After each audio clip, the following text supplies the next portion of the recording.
She was the most desired actress of the 1960s, with a turbulent personal life to match her on-screen talents. Britt Ekland has since captivated the public imagination regarding her high-profile relationships and 3 marriages. Even now, at 81 years old, intrigue lingers over her bond with famed comedian Peter Sellers, which crashed and burned after just 4 chaotic years. Join Factsverse as we detail the real reason Britt called it quits from her controlling first husband once and for all. Britt's early life and career. Britt Marie Ekland was born in Stockholm in 1942 to a wealthy Swedish family. Her father Sven was a celebrated professional curler, allowing Britt to enjoy an upbringing amongst Sweden's social elite. But she reports she struggled with her appearance as a teenager, once describing herself as, quote, brutal looking. Though self-conscious, she utilized her comedic talents to make people laugh. In her spare time, the young Britt nurtured eccentric hobbies like writing diary entries in her own blood, which she insists was not a big deal. She also fell in and out of love easily, recalling a tendency to become infatuated with any romantic prospect that crossed her path. According to Britt, her big break came via happenstance. While traveling through Italy with a theater company in her late teens, she was spotted sipping coffee in Rome's Piazza Venezia by a talent agent from 20th Century Fox. He took note of her strong resemblance to European film starlet Brigitte Bardot. This connection landed Britt modeling work and small acting roles when she followed the agent back to London.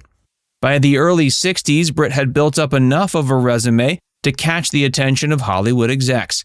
Eager to find their next sultry blonde star to follow in the footsteps of Marilyn Monroe and Jane Mansfield, 20th Century Fox offered her a 7-year contract. She accepted and relocated to Los Angeles at age 21 to begin filming her first American feature, a supporting part in the Western parody Advance to the Rear. However, Britt's rapid rise to stardom was soon railroaded by her chance encounter with fellow comedy icon Peter Sellers. After just a 10-day courtship, the pair wed in London, sparking a tumultuous marriage that disrupted Britt's career indefinitely.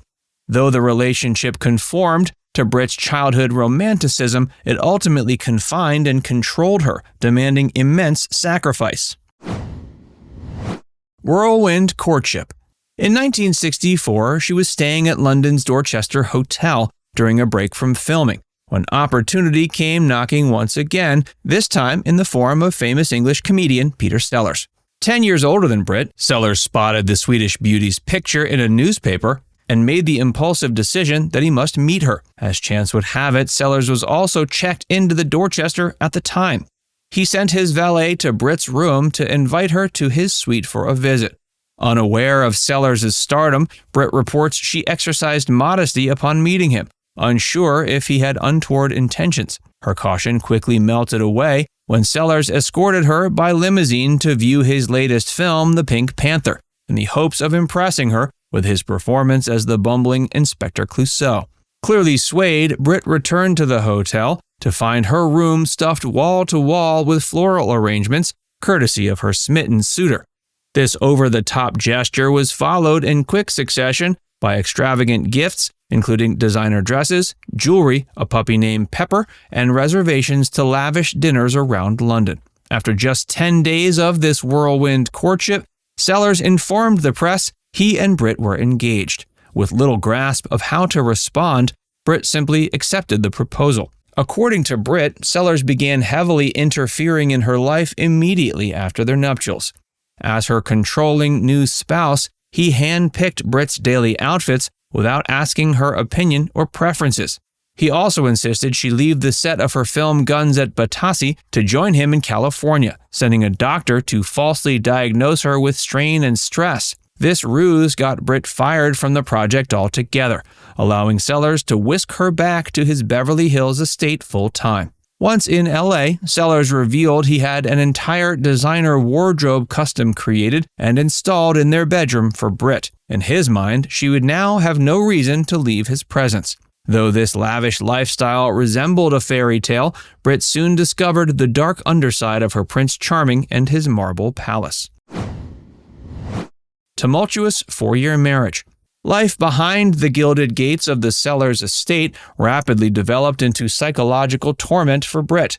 She describes her husband as severely bipolar, fluctuating between extravagant generosity one minute and vitriolic tirades the next.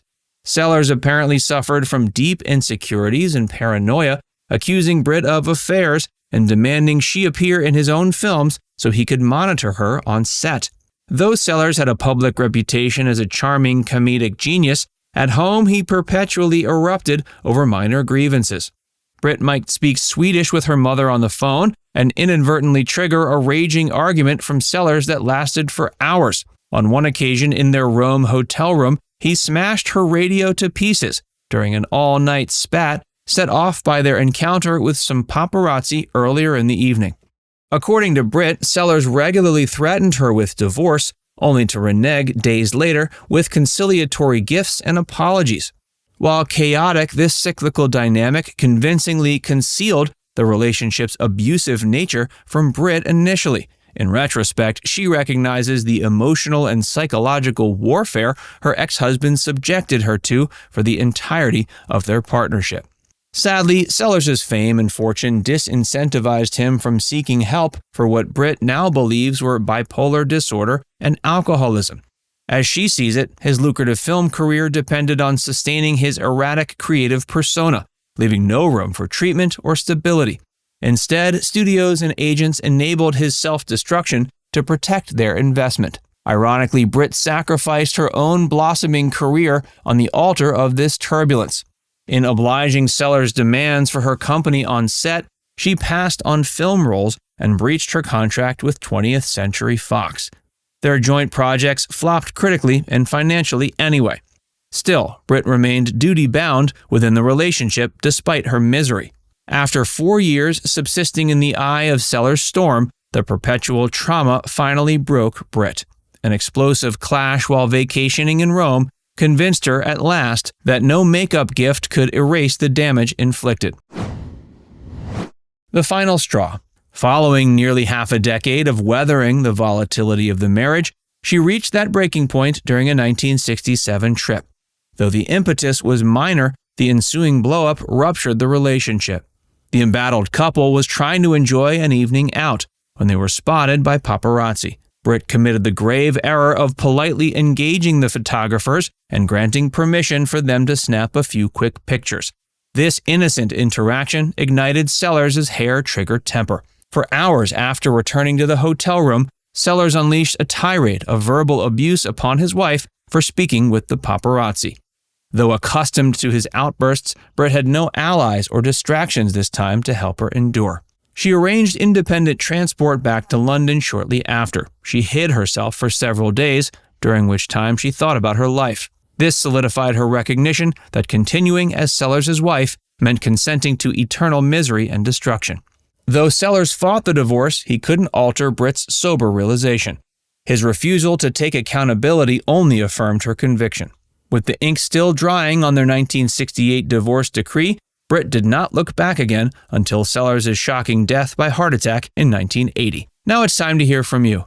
What surprised you most about Britt Ekland's story? Let us know in the comments section below.